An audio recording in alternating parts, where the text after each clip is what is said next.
underworld ministry. What is going on? I know this isn't a normal day, but it's for a special event.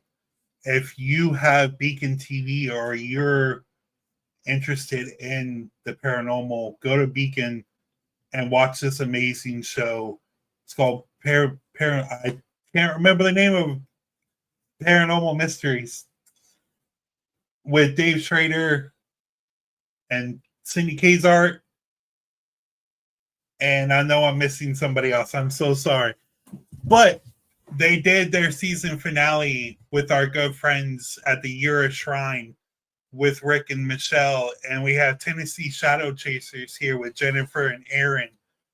And you know that we've done we've done a little virtual investigation. We've done over the history. We've gone over all of this. But let's find out a little bit more history. And then we're going to do a Q&A.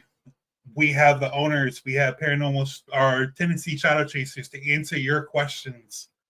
So once we start the Q&A, ask whatever you want. No questions will be unanswered.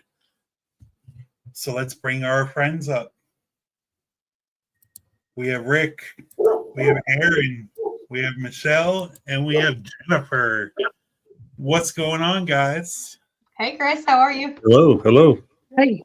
I'm officially excited for a Monday. Yeah, right? I don't think anybody's ever said ever. I know we've done a little, if anybody's watched, so they definitely know Aaron. Aaron's been here multiple times now. Does everybody want to introduce everybody and what you guys do at the shrine or at Tennessee Shadow Chasers? Well, Rick, do you want to go first, Rick? My name's Rick Munn. I'm the one that actually built and designed, I guess, your shrine and own it. And I've had it here. I've been here for about 20 years. Michelle. Hey, Dawn. I'm Michelle. I am with Rick at the shrine. I help him with the caretaking and the witchcraft side of things at the Ura Shrine. Jennifer? Jennifer, I'm with the Tennessee Shadow Chasers. I just fill in and do what I can to help. That was rather condensed. She does a lot. And I'm Aaron. I'm with the Tennessee Shadow Chasers. I'm the big man. So the last time we guys had you on, it was for like a virtual investigation, which we actually got a lot that night. Yeah, we got a lot of activity in the shrine with me being here and Audra being there. Like my name went through the spirit box a couple times. You know, we had a lot of activity on the rope light. Unfortunately, we didn't get much activity with the doll. The head, the head didn't move. So I was like, dang it. I wanted it to move so bad. She's very stubborn. She only does it when she's kind of like a cat. It's only when she wants to do it. Yeah. It's not. So you might ask until you're blue in the face. It's not going to happen. Yeah. And then she'll do it when I walk away, just out of spite. Yeah. So you guys are in the beautiful state of Tennessee. Mm-hmm. I've been there a couple times. I love Tennessee. But what are you guys like in the mountains, or what part of Tennessee are you guys in? We're actually in Bristol, which is upper East Tennessee, almost on the Virginia line, where the two states touch there. And I guess the elevation, maybe 1,600 feet. So we're like midway up the Appalachian mountain range by height. And it's a small town, but it's kind of more rural than anything else at the actual town. Got ya. Yeah, I've been to Chattanooga. I think that's in Tennessee. That's by me. And like Gatlinburg, Pigeon Forge, like I did the whole tourist thing, which is pretty cool. Yeah. Hey, what's going on, Brittany? Thank you for coming. So Ura Shrine. You guys want to explain what the shrine is and what it's there for? Well, I guess the easiest way for me to explain how it came to be is I have a very long.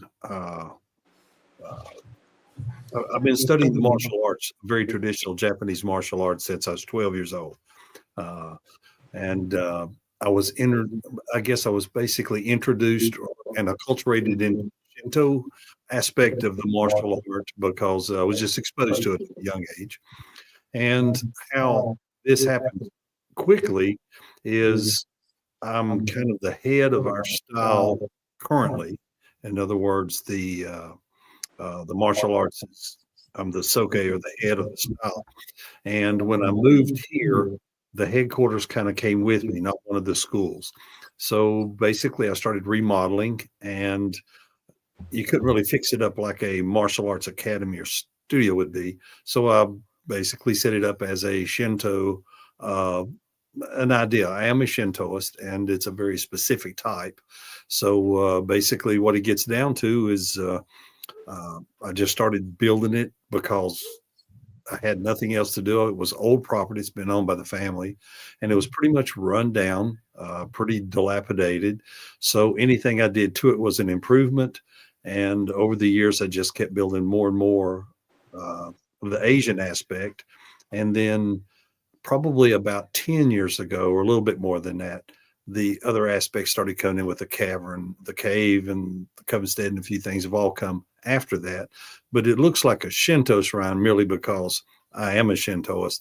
And but that's all upstairs. You don't really see that other than the big red torii gate out front and the banners that are everywhere. Everybody will recognize it as that. Yeah, that photo.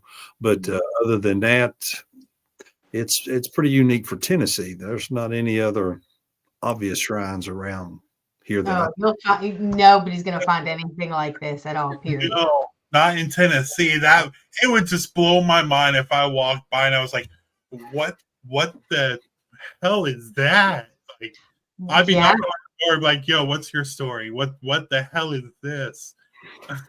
Well, I make the joke that everybody drives by, I think it's a Benihana's restaurant, but it's pretty odd. Everybody who comes to deliver something is pretty enamored with the outside gate. They don't see what's inside because of the big wall and the courtyard wall, but it looks odd from outside. Yes. Yeah. So it's beautiful. It's the most beautiful place you could ever go to. We've done the couple with Tennessee. We've done this. How did Ura Shrine and Tennessee Shadow Chasers meet? Like, how did you guys become a thing? So I know Audra and Dee, two of the other founding members, had heard about the shrine, and so they set an appointment with Rick to speak with him about it. You had them in the office. You had them there for what, 3 hours, 2-3 hours. Mm-hmm. I mean, he was seriously vetting. Yes. You can't just walk in the shrine. You just can't be a regular civilian just coming in off the street like that. So he vets who comes in there, right? And so we forged a good relationship with him and Michelle, and they trust us to have people book events there with us. So they book through Tennessee Shadow Chasers to go to the shrine. That's awesome. Yeah. Now, Rick and Michelle, how did you guys meet? Like, I'm just trying to get the whole background of the whole place. How did that work out? You want to tell them, or you want me to tell them? You can tell. Yeah. I met Rick because he was trying to put together a show, like a paranormal show, and I was I'm still a paranormal investigator. I don't do it as much, but I had a paranormal thing going on, and so he reached out to a few of us to do a show, and so we had been talking, and then I went to Tennessee to meet him for the show, and there you go. It's all history from there. I never left. Yeah, never left. Yeah.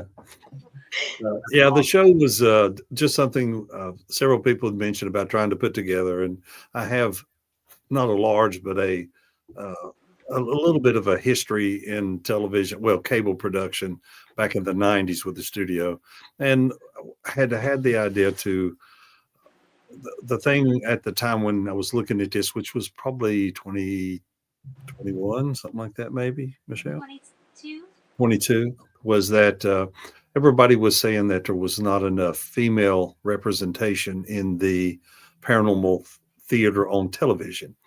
Yeah. And so initially I was listening to more and more people, and for lack of a better explanation, was going to build like a Charlie's Angels with 3 female investigators from 3 different teams and That's cool. bring them in, and was going to go to about 6 different places that had never been investigated before anywhere. And pretty much all of them except the shrine. The shrine was here's where I was going to start it because I had access to that, of course. Mhm. And the other 5 locations are still have never been, because most people don't know who or what they are to this day. So I was going to build, and essentially it kind of fell through, not because of funding or anything. There's literally could not get production to be able to handle it. I could not put together a professional production team that could travel with and shoot like these 6, which would be a mini series at one time. So unfortunately it fell through. I've since then met people that would do it. Unfortunately, well, Well, yeah, Well, the that's right, it did. But other than that, it's been good. And with Michelle coming in, the 2 things that all the ladies or that's helped out is I pretty much am like a monk, a hermit. I had been here probably every single day for about 14 years. I don't have any kind of an issue about not going somewhere, but I've been, like you say, to Gatlinburg. I go around day trips, what have you. But Yeah. this place, I was just always here. And like Aaron was saying, everybody was saying people want to come and visit the shrine. And I have this vetting thing is I have no tolerance, and not to say that for people who are just like what I would call, and not in any derogatory way, but like weekend people that would just want to come in to be curious. Yeah. Want to put up with that issue because there's stuff here that is way past. A novice has no need to be there. Oh yes. In other words, if you walked up into a old farmhouse in the middle of a field somewhere with somebody and you ghost hunting this, and you walked in and somebody had painted a red pentagram on the floor of the wall and that freaked you out and you ran out, then this is definitely not the place for you to come in, because things here are so far above that it's not even there. So I wouldn't screen people. And Aaron and Dee and Audra and Jennifer. the rest of them come in and they were talking, and all of them had a background in, what you would call, paranormal tourism kind of thing. Yeah. And so they said they would be willing to, screen these people. And because, the one thing I don't mind people coming by, but what you don't want is somebody coming in and going, wait a minute, this makes me very, very uncomfortable. And you go like, okay, sorry. But it's hard to get out of that when it comes in. So they took care of that. And then when Michelle didn't leave, which was awesome.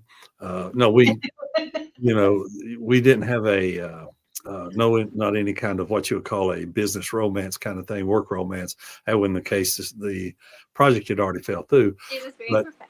Yes, but with her, the idea of the covens that are here, the witchcraft, the different things, which is not my craft, I'll do something similar. It had to be a female, and a very good one, to be able to pull that off.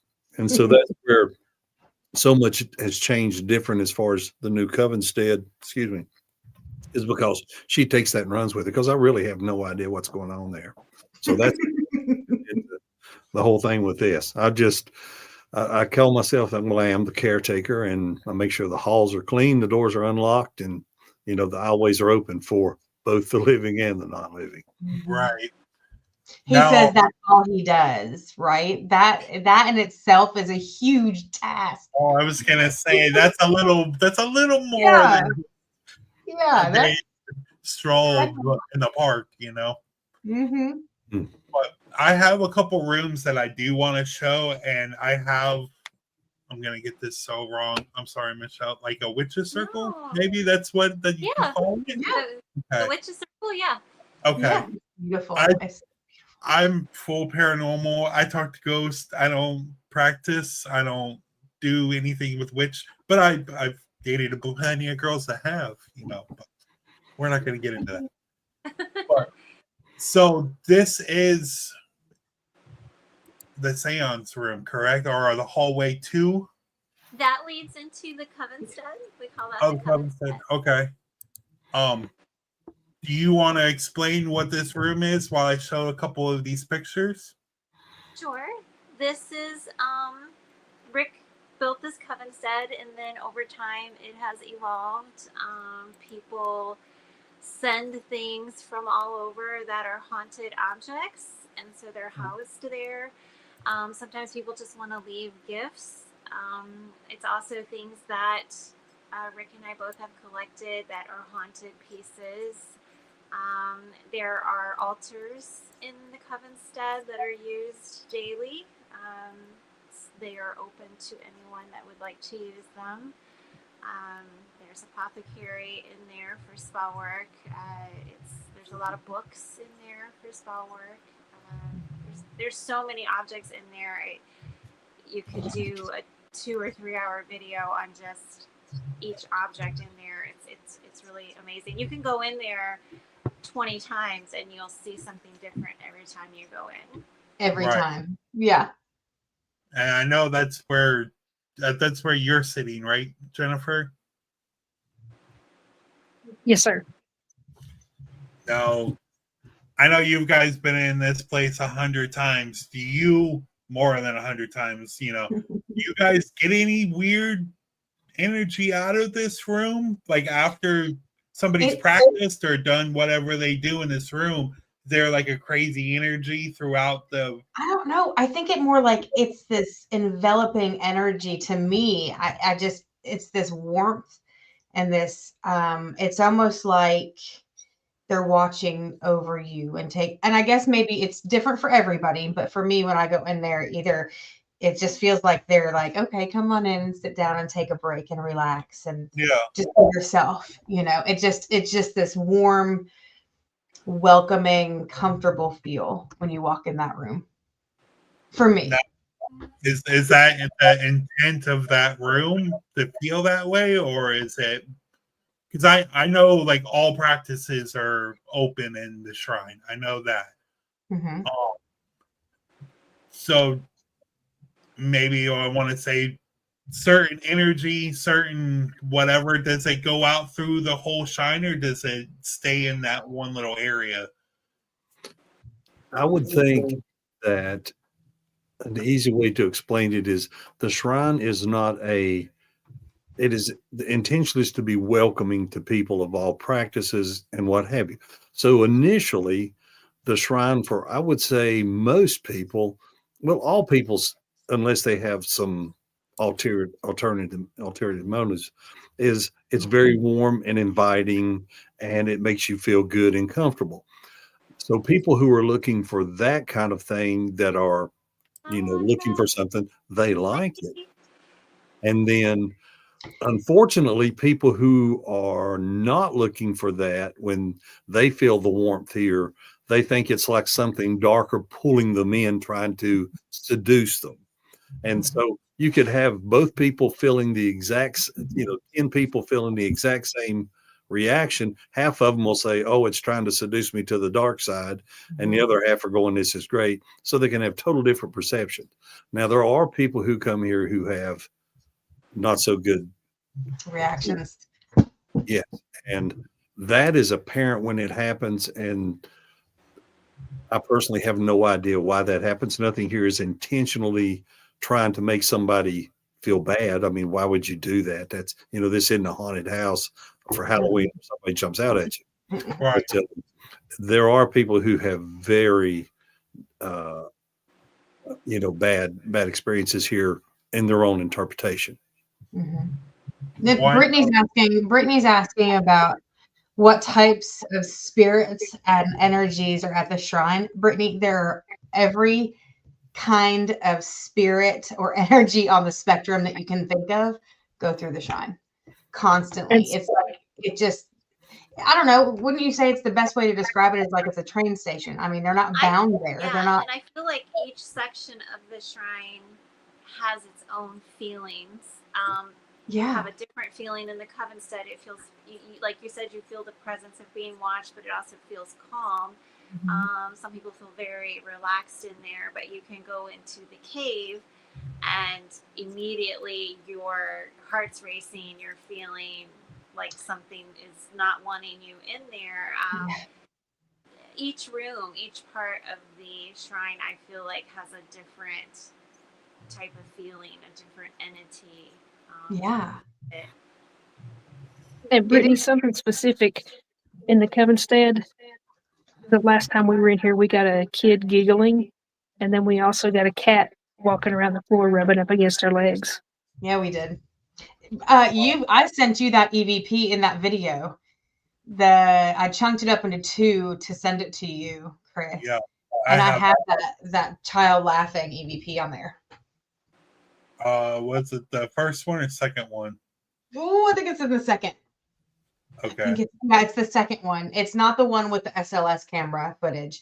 It's the other one. Other one? Okay. That helps.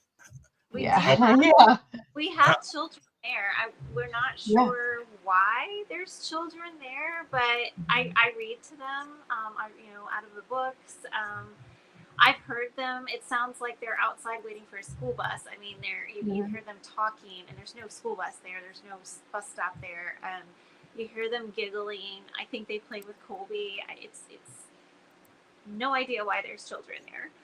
Yes, it's so cool though because they're happy. They're not sad or unhappy. They're happy. They're happy. Yeah.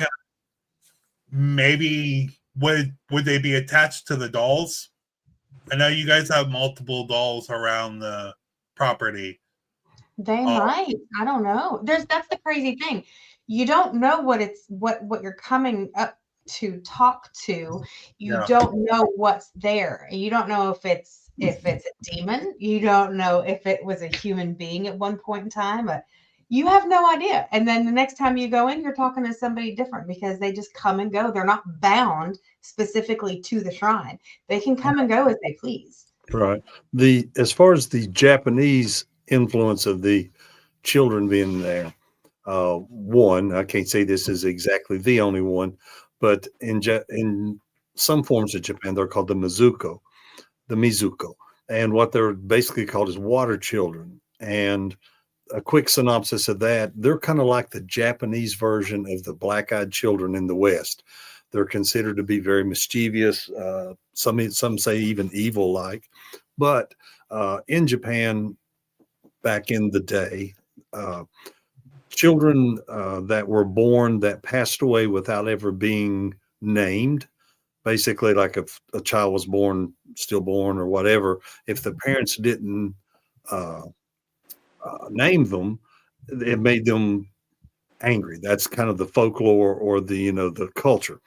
So normally how that would happen in Japan is much like here, is if there's shrines all over Japan, not exactly like this one, but different kinds. So somebody had a child, they would go to the priest of the shrine and they said, I had a child born on this day and I named him, Takata, whatever they name them.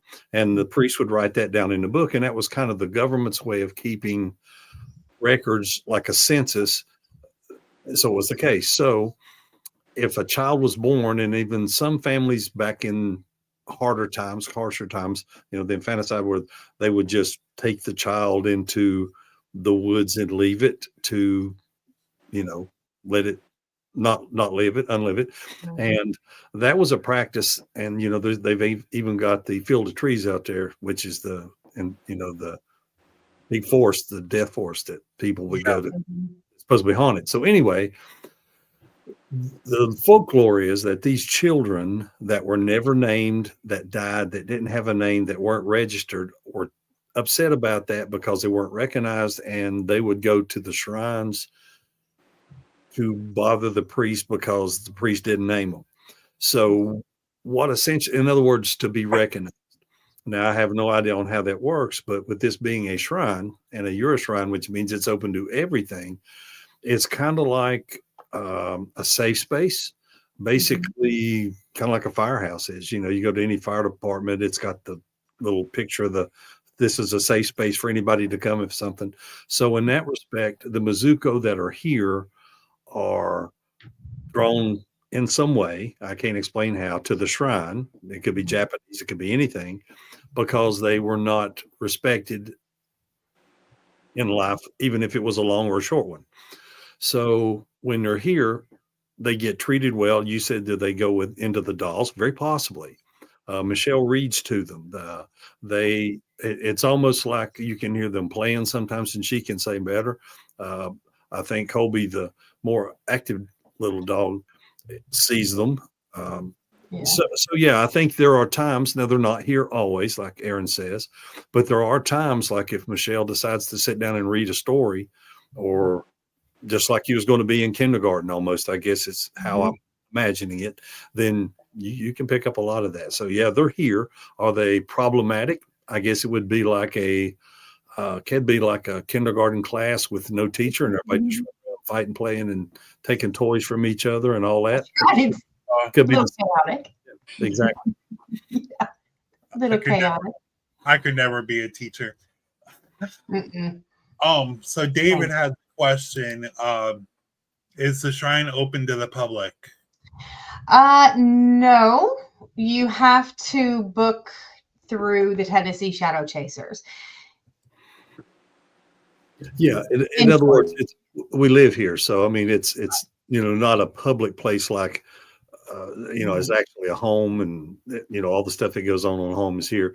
We have a lot of people that drive by that find the place, and occasionally somebody, not so much anymore, but in the past would knock on the door just curious. And of course, I would talk with them a few minutes and what have you, because I was always here. And I still have people that drive by 2 or 3 times a day. We're on a dead end road.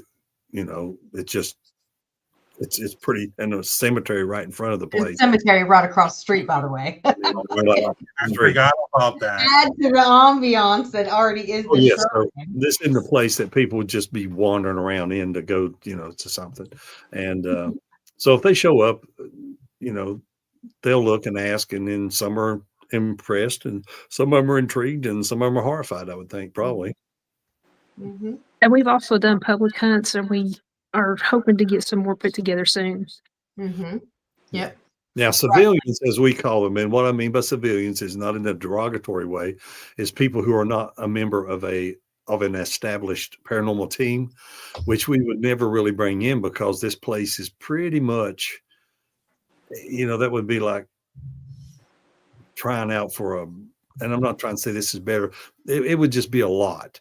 So when they do the public thing, then they're here people, and they'll take people who have never been here as a group and do some of the stuff, and they can visit the shrine then. Yes. Mm-hmm.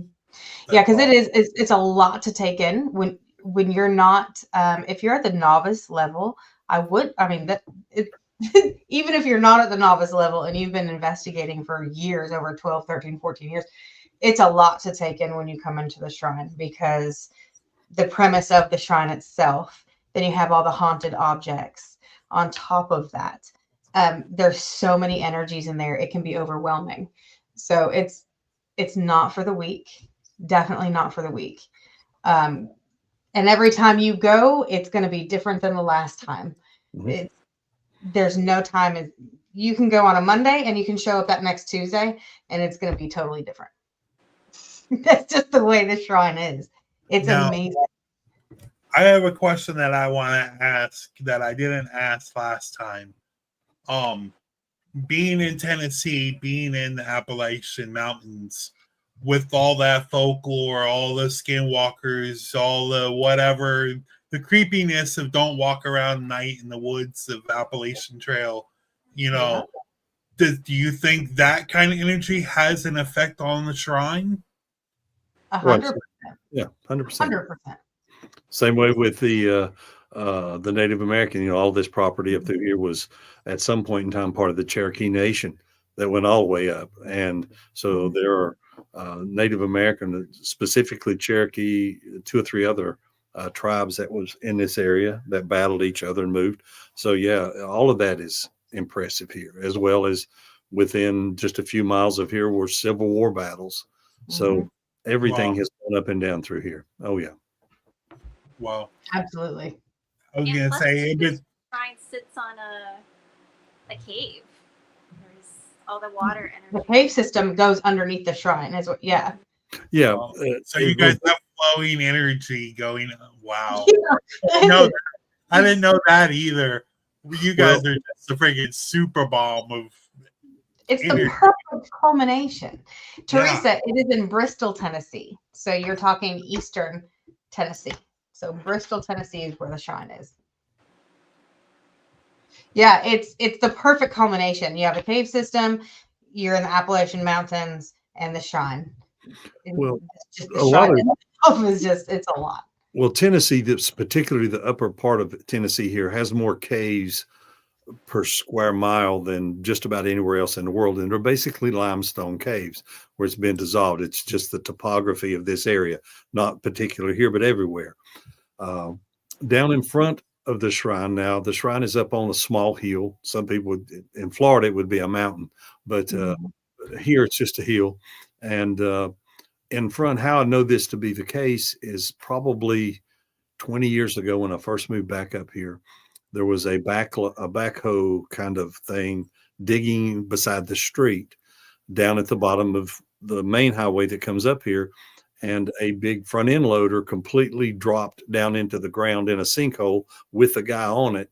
And the only thing sticking out of the hole was the bucket when it stood straight up. So it was a hole. And the hole was less than 10 feet from the road, the main highway. So the engineers come in, the county, engineers, and they started looking to backfill. And so they're trying to patch up. And the road itself has fell out twice that we can see from the hill at the time it happened. I mean, the road would just collapse like a big sinkhole, and they fill them in. So the last time when that one big thing went down, they brought up some seismic stuff, and they did, where the seismic stuff so they can tell what's under the ground. They had big thump things, and they found out that there is a cave system that comes right up under the property. My property goes under the graveyard. So, and the graveyard's always sinking down. But there were 2 houses on this property, and it's an old farmhouse that my father grew up in from an infant, and then the house that the shrine is built in now was built in about 1950s. The old house used to sink periodically about a foot a year because nobody knew. This particular one is sitting on a ledge of limestone with a open waterway going under it. So the paranormal people go, all right, you're over a cave with water running, because you can hear it sometimes, and sitting on limestone, and it's kind of on a natural ley line, as I've been told. So yeah, you have all of that kind of going. Yeah. That's a lot. That's a lot. I'm That's a lot. I'm sure the whole mountain has nothing but not nothing but limestone, but I know pretty much all of the Appalachian Trail. There's mountains, and under there's just miles and miles and miles of caves. Yep. Wow. Yeah. I didn't know about the caves of flowing water. You guys have like a nuclear bomb. Like, I'm telling you, it's a gold mine of paranormal. I mean, we've been screaming this for like a year now. People have to experience the shrine for what it is, because you are never going to find anything like this. Yeah. Never. If you was to go out in the front yard here and dig a hole straight down, there is running water, an active spring. Now, if you go a quarter mile from here around the property where it's flat, there's an active spring that's been there. It's about the size of a couple dozen swimming pools that stays full of fresh water year round. But if you went here and drilled down in the center, the engineer said at 53 feet straight down, you would hit water that is constantly flowing, 53 feet. So that's how above the water we are here. Wow. Yeah, it does kind of sound like the Thomas House, Teresa. Yeah. I'd be swimming in the springs. I've been swimming in Florida Springs my whole life. Yeah. Yeah, it is the perfect hunt. Yeah, yeah, definitely perfect. it is. It is almost like the Thomas House, seriously, because it's the same thing. I mean, they have limestone and the water, and yeah, it just adds this layer on top of layer of amazing paranormal things that happen there. I want to play one of these videos before we get in, or a couple of videos. We have a couple, but since we talked about this, I want to play this real quick before we go. I want to get into the Q&A, but Okay. here's one of the videos.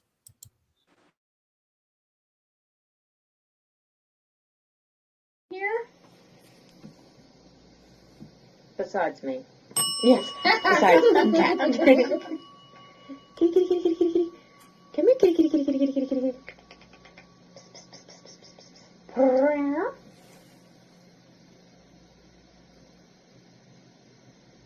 It's back down here.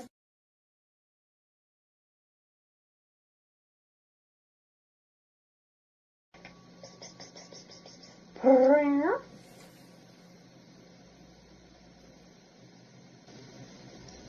It's back down here.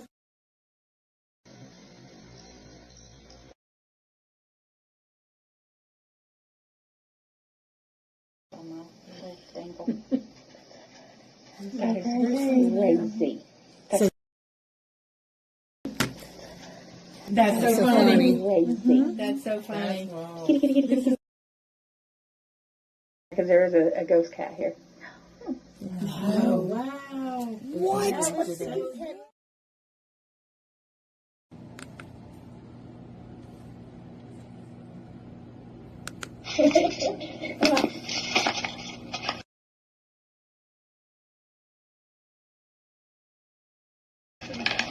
What are they saying after they giggle? Let's see again. Wait, let me get the right one here. There we go. Wait, oops.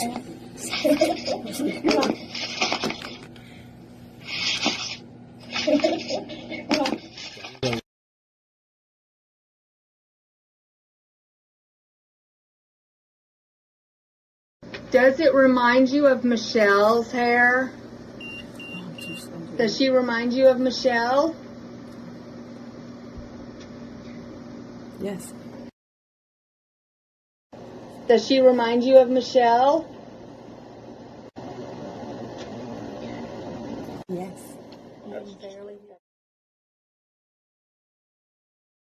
Sally, are you going to put your arm down for us?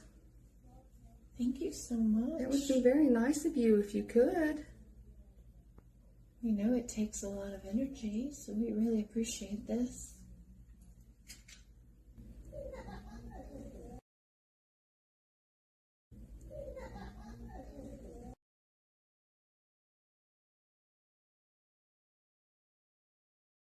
You are really... Wow. Are you going to do this for us?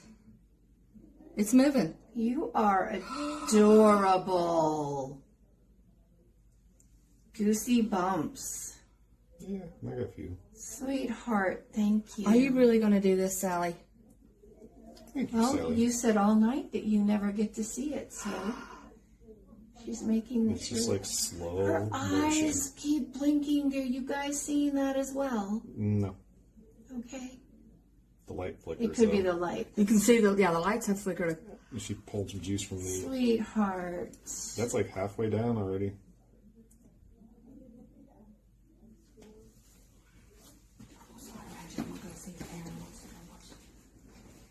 Aaron. And it's down. It dropped. It's done. It's dropped like a rock.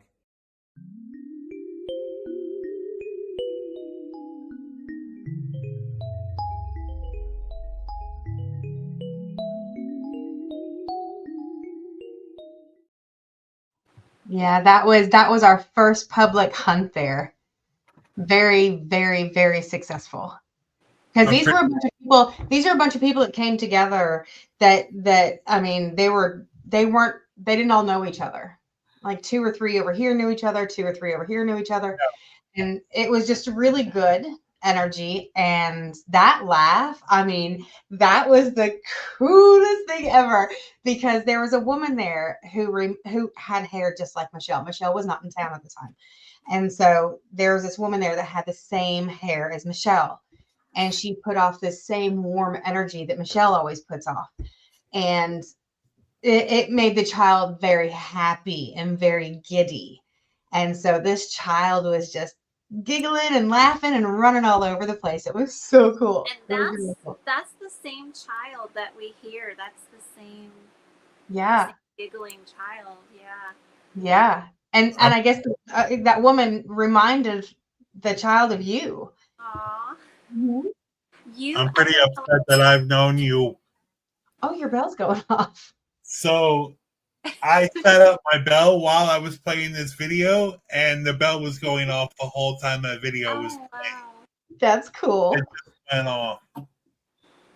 I just want to say that I've known you for almost half a year, Aaron. That's the first time I've seen that video. Really? I'm so sorry. I'm so sorry. It's great. It was a great night. It was great. I mean, it was just piece of evidence after piece of evidence after piece of evidence. Aaron, I want to tell you, if you get a chance when you go back to the shrine, the doll's eyes are different. No. Yeah, it's really. It's weird. It's crazy. They're completely. Oh, I can't wait. I have to go look. I think I'm going, not this coming weekend, but the next weekend, the 15th. Yeah, correct. I'll be there for an event. Yeah. So the last time, I want to get into the witches circle, but the last time that I talked to you guys, this is where the doll was. Is it still in the same spot, or? Yeah. Yep. As long as she doesn't get out of the coffin, she can stay there. That's right. She'll let you know if she doesn't want you touching her. She'll definitely. You have her to. arm is down now and in that picture because her arm stands up. One of the arms, and everybody can look at that kind of evidence and come to any number of conclusions, of course. Oh, yeah. You know, there's people that are going to be that way. We've had doors here that have slammed open and slammed hard. All the time. We got everybody accused that I was behind the door yanking, and you couldn't even fit behind the door's water pipe. So with that going on, when Jimmy brought me the doll the first time, it was being problematic at the locations.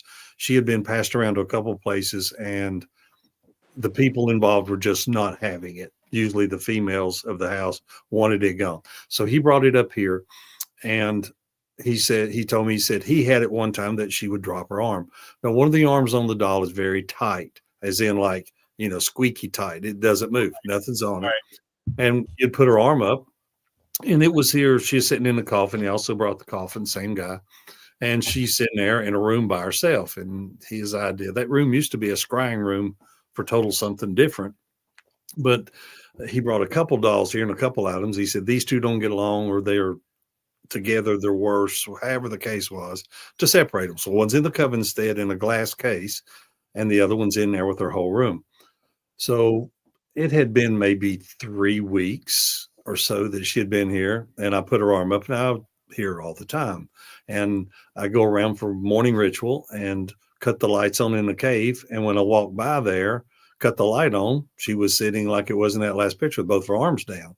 Well, immediately I got like this cold, my hair stood up, and I'm like, uh-oh, what's going on here? So I'm looking at it going, all right. Yeah. So I put the arm back up, had a little talk with her, about not scaring me to death because I would be dead, and then it would be nobody to take care of things. So, I talked to them, and another 2 or 3 weeks go by, arms there, walk back around one morning again, arms down. So it's done it. I think it has been recorded maybe 3 times by investigations. There is no way of knowing when it's going to do it. Nope. The fact that they caught it for that one, now people might go, it has to, and we've had everybody in there trying to debunk this with the, relative humidity and the temperature and vibration, and there's no explanation. And her eyes move, she looks. And there's one that's the only thing we've got. And usually she will do it pretty much if you have like a static cam and you leave. There's entire shows that'll sit there and have a night camera and they'll see a rocking chair move an inch. And everybody goes, oh my goodness, this doll raised her arm around, look around. It's crazy. And the other people haven't released their footage yet because they're going to do it for their production. But yeah, she's something else. She is. She really is. There's another doll that's there that is Marcellus. Mhm. And she That's there the she is right there. Look, Jennifer's got the camera on her right there. That's Marcellus right there, yes. And let me tell you something. It's like she shows up at like 10 o'clock at night and she stinks like she hasn't washed her ass in a year. It's gross. It's so gross. And then about 2, 3 o'clock in the morning, poof, it's gone. Yeah. The smell's gone. So whatever entity comes to her. Oh, there's Sally. Yep, that's Sally. I forgot I had this picture. That's such a great picture. Yeah. So I take it Michelle runs the Witches Circle. Do I have that correct? Absolutely. Do you want to explain what this is while I show these pictures? Sure. Now this is the Witches Circle. Rick did have it on the other side over where the garden is now. And we wanted to expand it, make it in a bigger area. So Rick worked really hard to get this built. We had a wedding at the shrine, and so this is what we had. The archway when you walk in was for the wedding. So we took it from the wedding and put it there. You can see it, and that's the entryway into the circle. We have the 4 pillars there. Rick built the, I think the story on that is he had a pentagram and a neighbor came by, pulled up and said they didn't like it. So he built 2 or 3 giant ones after that. At its finest. But that is where we hold ceremonies. Everyone at the shrine put something in the ground when we first got it completed to give it some energy. So there's stuff buried in the ground underneath, just like in the dragon table. We do hold rituals for all the Sabbats, full moons. And if you book anything through the Tennessee Shadow Chasers, you can get a ritual added on. Mm-hmm. And we are going to be announcing it soon, but we are going to be starting the first official formal coven. It's going to be the Ura Shrine Coven. So congratulations. We are going to start taking applications soon and selecting a coven in March or April of next year. That's so awesome. Congratulations. Yes. That's a big deal. Yeah, yes, congratulations on that. Yeah, it's going to be exciting. Yeah. Now, you mentioned the dragon table, which when I first met Aaron and first started talking to Aaron and doing the Tennessee Shadow Chasers, I saw the pictures of these tables and I'm like, holy crap. This is probably the coolest table I've ever seen in my life. If you saw Aaron's little promo video, she AI'd the dragon to blow fire. Which I dropped it all. It looked cool. It looked awesome. Yeah. But explain what's going on with the table. I know it's It's like 7 layers now, right? Or well, essentially, in a quick synopsis on the table is there's been a group here that has been, they call themselves paranormal researchers more than a team or what have you, a very eclectic group of different people. And they started coming here and performing what would essentially be like the skull experiments that they did in England or in Europe back in the early 19 or late 1800s. And they've been coming pretty much for as long as 15 years, this group. And they're not affiliated with each other or other teams necessarily. Some do have teams. Some of them now become elders of the shrine or what have you. But the reason the table came is because we had this very large kitchen table, big heavy thing, like a dining table that you could put 6-8 people around, and the group kept getting bigger and bigger.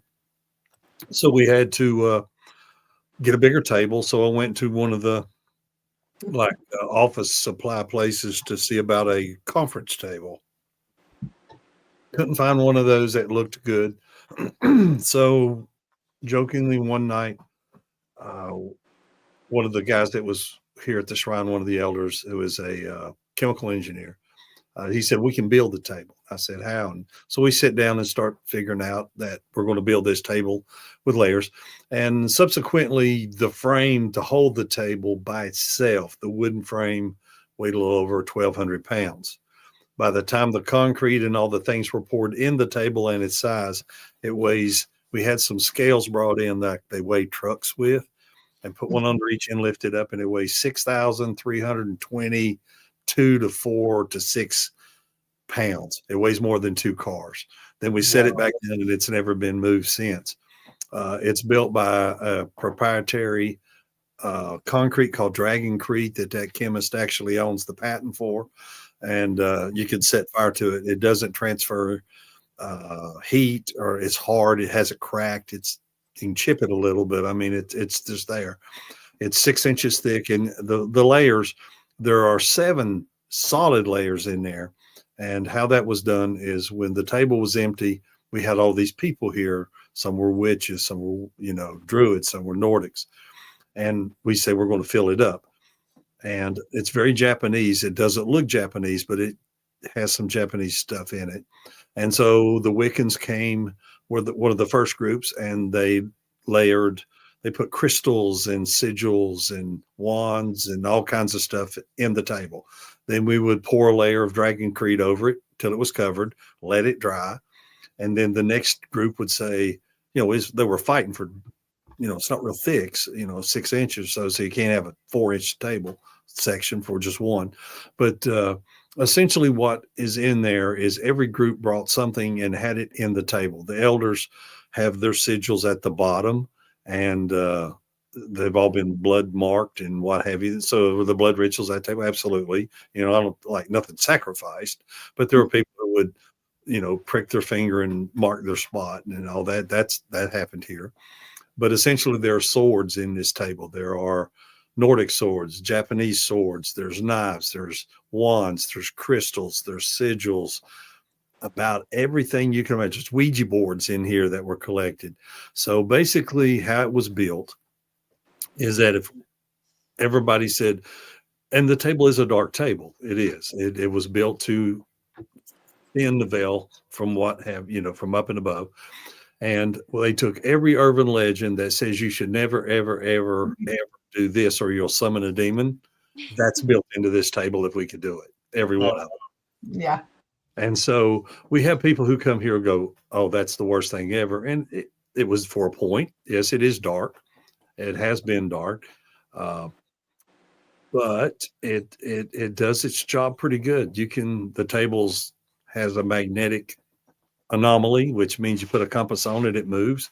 Now it does have a layer of magnetite in it. The chemical engineer spent close to $1,000 to get some pure magnetite powder and poured it into one layer. And the table just came alive. It moves. You put anything electronic to it, the magnetite tries to move, but it's locked into concrete, so it just builds energy. And so, yeah, it's very scientific and what have you. But it is one of a kind. It'll never leave here because it was built in here. It won't go through any door if you could. Wow. That's impressive, isn't it? It is pretty impressive. That's awesome. So everything here has a meaning to it. Everything has a point. Everything is a balance, right? Good and bad, dark and light. Right. There's a perfect balance to everything. And when something is out of balance, you feel it. 100% you feel it. The spirits feel it too. And they'll let you know real quick. Yeah, that's why they say every time you come here, stuff's different. You've got to constantly move stuff around. It's like a boat on the sea. And if you put too much weight on one side, it'll list to one side, and you got to balance it. And if you move something, you got to keep it balanced. That is a daily, weekly, monthly, yearly occurrence here. Balance. That's crazy. I want to. Oh, every time I talk to you guys, I want to come up. There's so much more. Audra was asking about our thoughts on the show Friday night. Rick, what did you think about that? They did a very good job. It was very professionally, obviously very professionally produced. Hundreds of thousands of dollars worth of equipment. Like I said, I had a stint in cable production back in the 90s. And of course, this is 20 years newer, but they knew what they were doing. Basically what happened that some people are asking is that the Cindy Kaza, however you say her name, picked up that there was a tear in the bubble around the shrine. Whole different story. There is a bubble of protection here that's from the shrine and from the people that have put it here, and that something was entering and causing an imbalance. So she had an opinion about where that came from and a few things, and it's a very good show to watch. And I think from what I'm hearing is there's going to be some kind of a Shane Pittman, which is the guy you wouldn't remember before, the third person. I'm so sorry. I'm so sorry, Shane, if you're watching this. Is on one of his back and forth. Somebody asked him about the tear and how was it, and he said that there's a upcoming or a forthcoming event or show of some type that's going to be addressing that. So I don't know what that is yet. I have no idea. But they were impressed. I think they used it for the show finale and on Halloween, because obviously this place probably fit more of the Halloween with the crafts that are done here with the witches and what have you. And I think Dave Strader even went out with me into the circle and did a summoning type ritual. Parts of that are in there. He couldn't show it all, I'm sure. So yeah, they had a pretty good show. I think they liked it, and I liked it as well. It's very respectful. It was, and they really didn't paint the shrine. It's sad when people paint the shrine as something evil. It's not.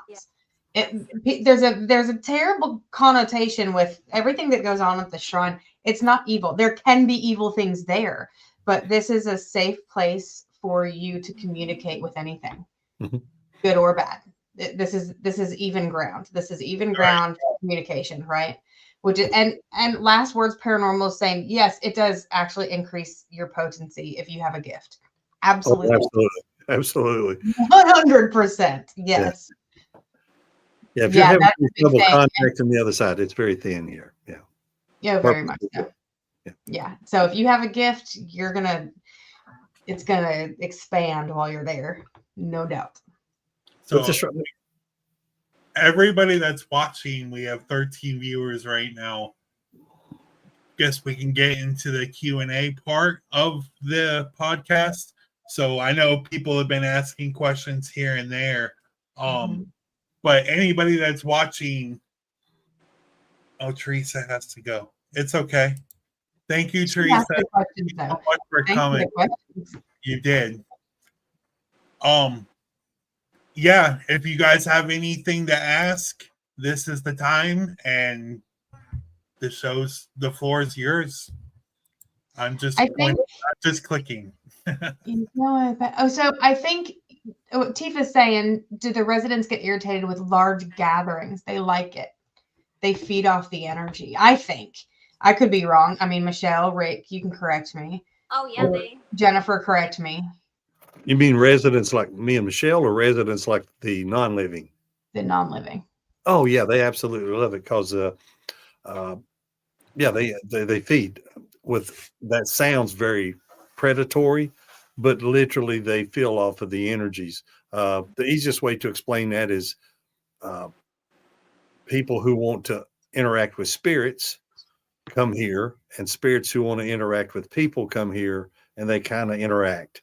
And it's a mutual thing. That's why it's so active here. You're not marching in on something. So yeah. Yeah, I like to look at it as you're a paranormal investigator. You're going into a location. You're hunting them. You come into the shrine. they're possibly hunting you. So Yeah, it's absolutely. yeah. They feed off your energy. So feeding Yeah. is correct. It really is. They don't like try to gobble up your soul, so to speak. No. That's not the case. No. But Right. No. yeah, yeah. They're They- just as interested in you as you are in them. Yes. Michelle, you put that in the perfect way. They You're- really are. I mean, The more and more that I do this podcast, the more and more the like locations that I interview the owners. It's what they say. Just sit down and don't talk. Just they'll come and find you. Like they're gonna wonder why you have some random dude sitting in the hallway in the dark. You know, yeah, yeah. And it what is, are you doing, man? it's I a trick. can't And Britt tell was you- asking if it's like a portal. It is like a portal. Yeah, and I can't tell you how many times we get woken up in the middle of the night. I mean, you guys leave. It's insane. Like, there's sorry. I on a regular doors slam. It's Oh my that green God. door downstairs. You know how it sounds when it slams shut. It's a big boom. Yeah.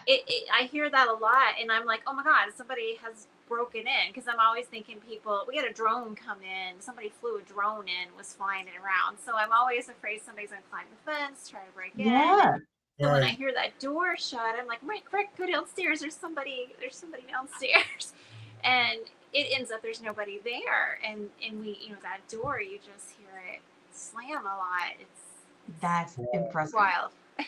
I bet that's scary. I mean, living with it has to be kind of scary. And you hear movement downstairs, like the dragon table is directly underneath the bedroom, and you hear movement, like crazy movement, but there's nothing moved. There's nothing out of place down there. That's impressive. I mean, You're I brave. I sleep with haunted dolls over my bed, over my head every night. I mean, I got a Ouija board. Like, I sleep with not as crazy as bad as you guys have it, But I mean, people ask me that all the time. How do you sleep with all that stuff? I close my eyes and go to bed. I mean, Yeah, you got to get to a point you're just like, not tonight. I'm too tired. Yeah. Whatever. Just scoot the chairs in when you're done. I'm going to bed. So Haley asked, how would someone go about learning more about the Ura Shrine and visiting the shrine? Contact the Oh, Tennessee where's Shadow your Coast. little thing they can click on? Yeah, do you have the? So this There's is a a new QR feature, guys. code. It's new. So if you guys want to go to the Facebook for the Ura Shrine, click the UR or the QR code. There you go. Yeah. I will keep that up while we do the Q&A. Actually, thank you, Michelle. I forgot about. It's so brand new. Like they literally just brought that out today, so I forgot it was That's there. really cool. So that takes you to the Ura Shrine Facebook page, and then through there or through us, you can go to our Facebook page at Tennessee Shadow Chasers to book. And I would recommend it. I wouldn't let this one pass you by. There's also over 130 videos on YouTube. Not that the Ura Shrines even put out the first one. Michelle's done a few. But if you go to YouTube and type in Ura Shrine, URA Shrine Bristol, and if you just put Ura Shrine, you'll get a couple in Japan. And it'll pull up. And if anybody wants to see what everybody has put on there, there was one that just was here that just put a 2-hour video up yesterday. Pretty good one. And so yeah, there's everything. And they'll also, every time they'll see one from a year or two, they'll go, that's totally different. Like you say, it's constantly changing. Mm-hmm. Those are the ones on YouTube, or anybody can see those. Yeah.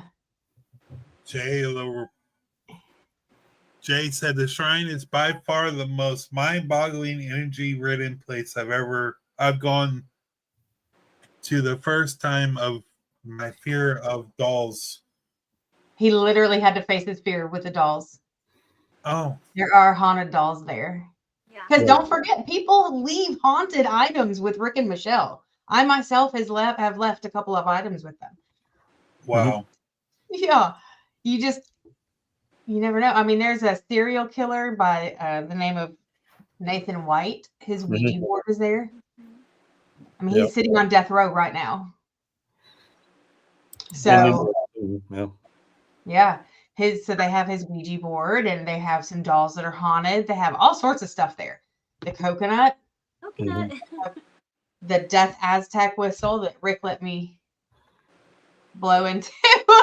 We have He Joe, didn't tell Joe's me. mask. Yeah, right.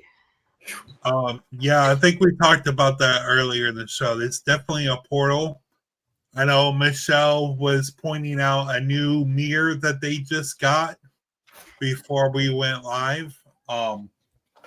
And like I said, the investigation that I did in Tarpon, you guys intentionally put mirrors in front of mirrors to create. Yes. Is that part of like the practice of witchcraft, or is it just something to get more activity in the shrine? I think it's more for the shrine because it depends. Some witches don't like mirrors. They cover them. They don't want mirrors. And then some. Oh, there goes your bell. The shrine is different. It's not like a lot of other things, a lot of other places. We want things to come in. We welcome things there. So we do the opposite of something. In Asia, there's a few things that are really, really specific. One, mirrors. Mirrors are a thing. They're portals all over the world. The other are doorways. Every doorway is basically like can be a different dimension, and right angles. So you take a room. So yes, we take. Everybody says if you point mirrors at each other, it can be disturbing and cause an unbalancing or a uncomfortable energy. Yes, we deliberately place them in positions to where they are opposing, so that not like a fun house. We don't have a glass room that looks like something you go to a carnival. That's Right. that's not focusing. That's just dispersing light everywhere.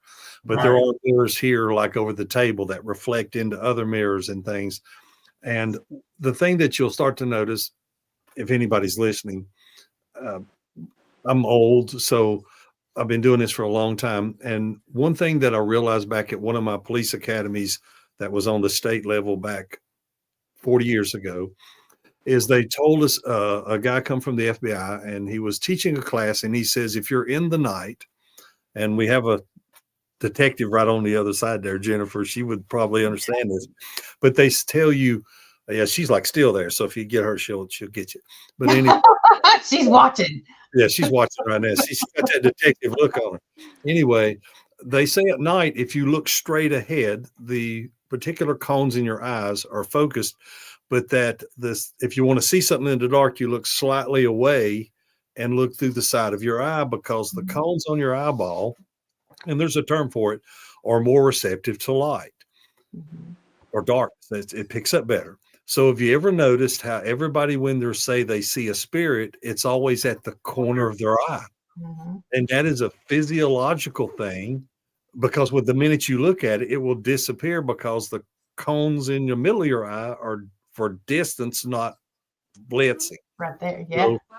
So corners, 90 degrees. So if you're in a place and you think you see movement, you kind of look a little bit away from it and you can see it. Then you look at it to disappear, because your eyes are different. It's a biological, development.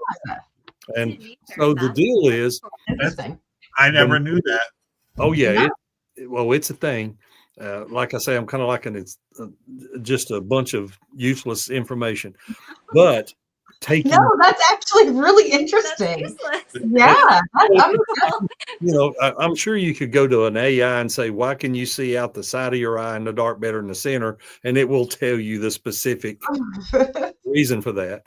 But the thing with mirrors is, because mirrors reflect at angles, you can see things in the darkness through mirrors that you can't see, because it makes you see through the side of the eye, because the mirror's not right in front of you. Gotcha. So that's why placements in Taoist temples and Shinto shrines and what have you with mirrors is because it involuntarily forces you to look through the side of your eye, but you can kind of catch it. So that's why the mirrors are done that way specifically. Nobody else knows that. That's the first time I told that story. Wow. That's really cool. That is really cool. I learned something tonight. Thanks, Rick. What's your favorite experience from the shrine?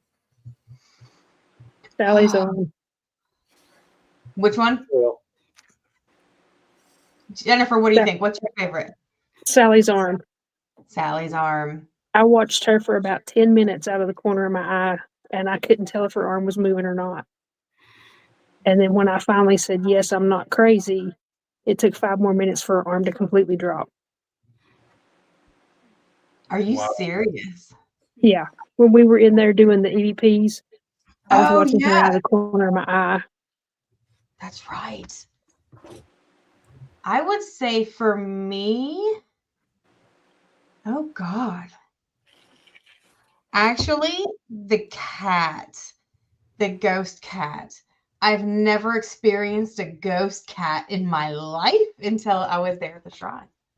That was, You're I missing know it that tonight sounds very because it's been trivial. here. I had the ghost cat. I was asleep, half asleep one night, and Colby doesn't lay like right up against me, like up against my chest. He doesn't do that. He lays either at the foot of the bed or he goes out on the couch. And I was half asleep and felt what I thought was Colby come up and lay like right up against me. I mean, I even felt the imprint, you know, everything up against me, and I was like, "Oh my gosh, he's laying right next to me!" And I put my hand to pet him, and my hand went to the mattress, and I was like, and I opened my eyes, and I'm like, "Okay, that's the ghost cat," and you could feel it, and I don't know if you know when you walk into a room and you walk out of the room, the cat follows you and you can hear it jump down on the floor. Yeah. Every time I go to the bathroom, every time, and I walk out, that sound follows me.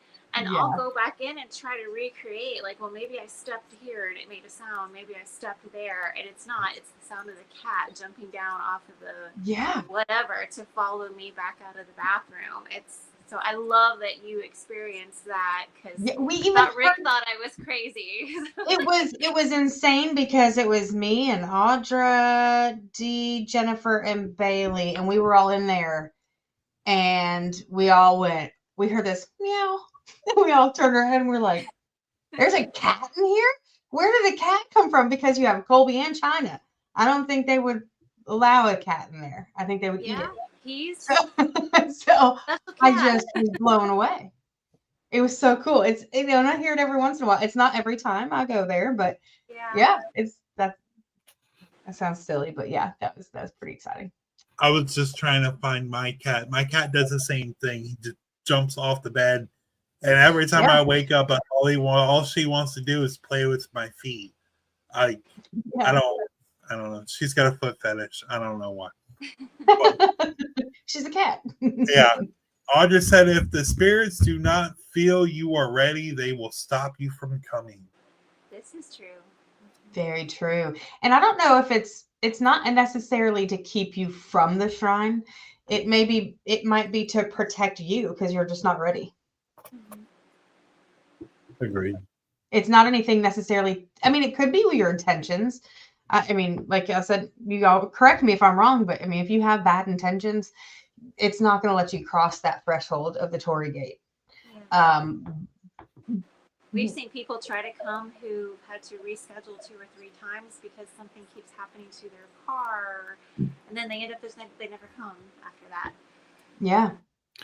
Yeah, coming here is like if you was going to go, you'll get what you give. If it's like if you was going to go to a bar, just use an analogy, and you went in and you was having a good time and just buying drinks for people and you was enjoying yourself, you'd have a very different experience in that bar than if you went in the bar with the intention of picking a fight. And if you went into the bar with the intention of picking a fight, you'll probably get one. Somebody will step up eventually and say, all right. But if you're in the place, and I'm not saying everybody who's not doesn't feel here was picking a fight, but that is one thing about the shrine is it will give you what you want pretty much. Yeah. It's an entity of itself. I mean, it's like the shrine is a living, breathing. Oh yeah, it is self-aware. Very self-aware. It's self-protecting. Yeah, very much so. And it's the coolest thing that I've ever experienced. Like to talk about experiences just really quick, like to tell you the shrine too is the witches circle. Last spring I went out and there were these little purple flowers all around, and I said out loud to the kami, to the spirits, I said, I love all these little purple flowers all around. And I had something going on in my life that I was dealing with, and I asked for an answer, and I said, if you want me to do it this way, I said, could you please show me by putting mushrooms all around the circle, like a fairy, mushroom circle. And literally within, I think it was 3 days, I went out and there were mushrooms completely all around the circle. I That took was a cool. video of it. It's on the Ura Shrine page, but Yeah. I mean, I asked and it gave me, and it's just, yeah. It's what Yeah. it's what the intent you put in the world. Mhm. Very much so. Yeah, if you're trying to get a question answered from the other side and you're having trouble doing that, this place, because of the way it's designed, some people find it a little easier to contact people here in this place. It's not magical as far as like it's the only place that would do it, but it is a little bit more geared for that. So, yeah.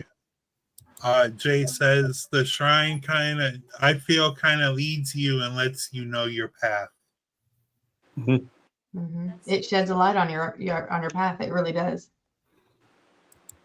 Do you think it changes people after they leave? Oh, yeah. Yeah. Yeah. You just have like a whole new outlet of life.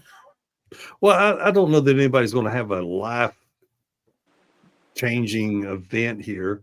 It depends. Some of us have, but it'll give you the answers. Spiritually wise, they would change. Yeah. And it opens your mind. I mean, I can't count the amount of times that I've seen people go in with one mindset. This is how it's going to be. This is how it's going to go. This is how I'm going to do it. And they leave pleasantly surprised. They leave better than when they came, if that makes sense. And you got to also believe that door, when you come in and you're wanting to have a path that you're wanting to go down, that the shrine may help you, the location, or that the kami will just say, put you down that way and gives you, it might also shut the door very solidly against you going that way, as to say, this is not where you're supposed to be. So if you're trying to become a magician, dealing magic, and that's your new thing, and you come here thinking that this is going to give you the ability to be a better spellcrafter, it might actually slam the door in your face and say, this is not your path. It's something else. So you have to be willing to get a pass or fail, or listen, if you're going to ask, doesn't always mean it's going to give you what you want to hear. Right. Well, now, so anybody else have any questions before we close this session out? We have one more video that I want to play that Aaron sent me. In between the video, if you send more questions, I can have them answer it real quick. But let's play this one video and let's see. What I send you? It's I think you said it's the SLS one. Oh yeah, that was a really great session. A little naughty, but really great. Let's check it out. Okay. Hey, now you can see. Now you can. Well, me and Vanessa saw one. It's Right there it is. beside Drea? and beside Drea, yeah. Something's beside Drea standing in the chair. Can you tap Drea on the head? It is. Oh, you it did. Good job. And there's stood something next over to here. You and then it's gone. Look, there it is above Drea again. There's that's on the table, and then okay. So now that you're above Drea again, can you put your hand? Don't tap her. Just set your hand down on her head. Just set it down on her head. There you go. Good job. Now raise that same Can you arm feel way anything? high up. My head feels hot. Can you take your hand off her head now? Please. Just raise your arm straight up, please. Just straight up like this. That's him. Yeah. The box just said faster. Faster. Seller. Like with a C or an S. Can you please remove your hand from Drea's head? Your hand is hot. There you go. Just keep it off her head, please. There you go. Thank you so much. You want to hold her hand? She's got her hand up for you to hold it. Try the other hand. That's the side it's on. There you go. There you go. There Now you go. it's holding Now your it's holding hand. your hand. This is an intelligent Can you spirit. tell? There's something trying to come up here. Right there. Yeah. There's something. It really was. It felt like. There's something trying to come up between you and Jen. Look, you see that You across, see that the, across floor? the floor? Yep. Something just went across the floor by your feet. By his feet. There's definitely something on this floor. Her head to see if that was. You should have. Yeah, you should have busted out the thermal cam because it felt hot. What would I that say? Magic. What? Magic. They That's just said magic. That's the word. That's the word That's the from word. earlier. That's the word we were trying to get it to say earlier. Magic word. That is the magic word. It was magic. That is so awesome. Look. There's somebody on the floor. There's somebody laying on the floor. During aim. I'd step high because you're yeah, there you go. Good job. You stepped over him. There you go. Good job. Good job. Who's on the floor? Who was on the floor? Can you stand up off the floor, please? Is it cool? Yeah, you're a trip hazard. Are you okay? Did you stroke out? Do you need help? That is Did you fall and weird. can't get up? No, Oh, they got there we up. go. They Good got job. up. Good job. That's good. Way to go. Alan, do you want to come down from upstairs and hang out with us? We heard you're fun. Grups is Linux code thing, so that's doesn't make any sense. Yeah, I don't know why that works. Alan, we've brought you some new friends. We'd love for you to come down and hang out with us. I think Alan's on the table right now. Oh, and he just disappeared. Did you see what he was doing? Was he getting fresh? With himself? Yes. I You can should show be you guys flattered. I can show you guys what he was doing, but I don't think you're gonna like the visual. Okay. No, actually, I want to see it. But he was on the table and he was like, Wow. Yeah, that was quite the session. I've never seen SLS or Spirit do that. The thing with it standing up off the floor was really cool because there are times where sometimes it can map something on the floor and it can make it look like a shadow or like a stick figure. But the fact that we were talking about it being on the floor, it was in the middle of summertime, so it was hot. So the fact that woman said, is it cool? Thinking, is it cooler on the concrete for you? Or it was just, and then can you stand up? And then it stands up. My thing was laying down and it kind of just like Undertaker, like just straight up. Like, Yeah.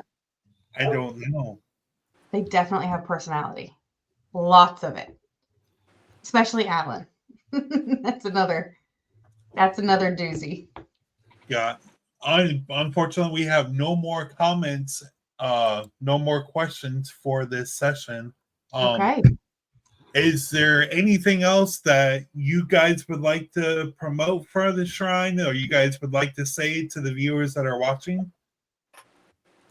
Rick, Michelle, Jennifer? I would just say, Let's just go to YouTube and look at the videos on there. There's a bunch of them. yeah. Jennifer, you got anything? Thank you for We having look forward to us. seeing everybody next year when they book with us. Yes. Yeah. You'll be seeing our faces there if you book with us. So go to the Tennessee Shadow Chasers page and you can contact us through there. You can contact us through WhatsApp. My phone number's on there, and you can call me at any time of the day. If I don't get to you right away, I will get to you later on in the day because I do have a full-time job. We all have our jobs. Although we would love to do this full-time. Yeah, 100%. Me too. Yeah. Last Words Paranormal said thank you. It was an honor. I want to mention thank you for letting me do this on my podcast. Like, I feel like we're good friends now. Me and Aaron talk all the time. Like, literally, I think I talk to Aaron like every day now. Yeah. I really do. But thank you guys so much for letting me come on and let me host this on my show. what's cooler than this place? I've learned a lot. Nothing. There's nothing cooler than this place. That's the truth. And I mean, I love Tennessee. I love cemeteries. I love caves. I love creepy stuff. So sounds great I to would me. suggest before, because we're booking for 2026 already. So I would recommend jumping in there and getting your spot, because it's going to the calendar is going to fill up very quickly. So definitely don't hesitate. Just reach out to us, pick a date on the calendar. If it's open, we'll let you know. Awesome. Yes. Thank you guys so much for coming on and telling us about this awesome property. Rick and Michelle, you guys just have a one of a kind place that a lot of people don't get to experience. And hopefully with this and with working with Tennessee, more people will be able to come and experience it. Yeah. It's a blessing that they open it up to us. It really, because they don't have to do this. Right. They honestly do not have to do this, and they do this because of their love for the shrine as well. So thank you, Rick and Michelle. Yeah, for sure. We wouldn't have people like me or Aaron or Jennifer if it wasn't for people like you that opens your properties to let us come and speak with you and investigate your property. So absolutely, just being an investigator, thank you. Yes. But you need to come see and us. thank you, Chris. You're just great. Yeah. Thanks for talking with us and having us on your show. Definitely. I want to come up there eventually, hopefully soon. Fingers crossed. Yes. But before we go, I want to mention that we have a show again tomorrow, 8:30, with Jeff's traveling boards. He has over 200 Ouija boards that he travels all of the United States, conventions, coffee shops, anywhere that he could go to show his Ouija board. So tomorrow, 8:30 p.m., same place. Come and hang out with me and Jeff's traveling boards. Rick, Aaron, Jennifer, Michelle, thank you so much. And I hope you guys have a great night. And hopefully we can do this again sometime soon. Yes. Thank you. Bye. Have a good night, everybody. Remember, always stay creepy, friends. Bye-bye.